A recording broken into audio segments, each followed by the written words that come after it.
Madji hatch, vous avez sans doute déjà tous entendu cette expression. Alors elle se traduirait littéralement par imiter l'éclosion, coller à l'éclosion, où l'on voit d'ailleurs que c'est une expression qui nous vient sans doute de la pêche à la mouche. Alors pour nous, pêcheurs rouleurs, peut-être que la traduction la plus appropriée serait imiter le fourrage ou coller à la nourriture naturelle disponible. Mais l'on voit que c'est un concept qui est intéressant, mais qui est aussi chargé en présupposés. Et c'est de ça dont je voudrais vous parler dans cette nouvelle vidéo.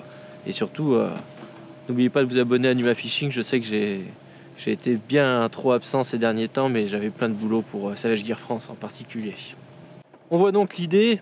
Madji hatch, ça veut dire quoi? Bien, par exemple, s'il y a une forte présence d'écrevisses, surtout au moment de la mue, il y a peut-être tout intérêt à utiliser une imitation d'écrevisses afin d'intéresser les poissons, parce que c'est certainement sur cette nourriture-là qu'ils sont focalisés.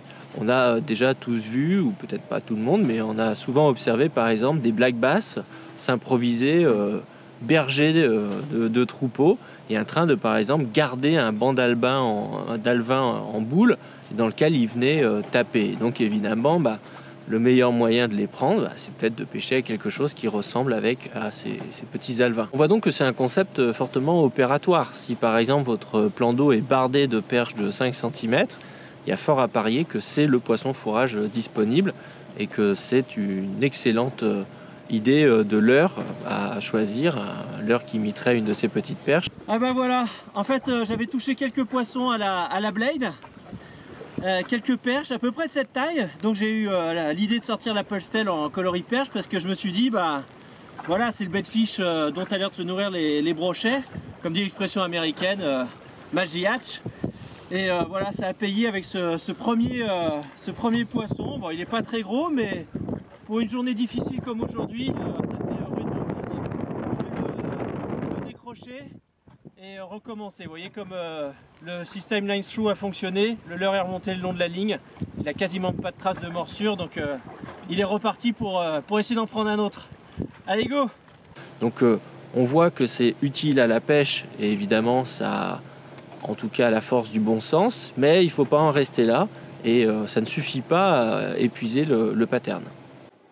On sait donc tous qu'on se retrouve souvent dans des situations où il y a en fait deux proies pour deux prédateurs. Par exemple, il peut y avoir comme proie des ablettes pour attraper des perches, mais ces perches sont elles-mêmes prédatées par des brochets, deviennent donc des proies.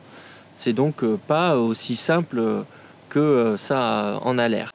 Tout ça pour dire que les explications sont rarement monocausales à la pêche et qu'il ne suffit pas juste d'imiter la proie qui se trouve là pour avoir des résultats. Ne serait-ce que l'overfishing, la pression de pêche, peut modifier fortement le comportement des poissons, et tous les bons pêcheurs savent qu'un bon pattern est composite, qu'il y a beaucoup d'éléments qui le constituent et qu'il faut savoir faire preuve d'imagination, d'innovation, mais aussi d'initiative pour pouvoir sortir son épingle du jeu. Troisième poisson avec ma perche. Là je commence à y croire. Alors là c'est le plus petit des trois, mais je crois qu'une des raisons du succès, c'est quand même la queue Pulse-Tail.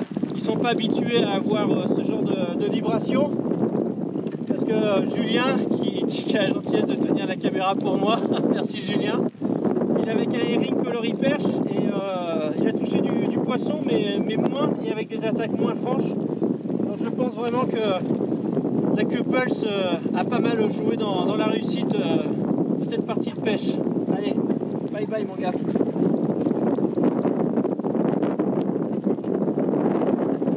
Il s'est bien vengé.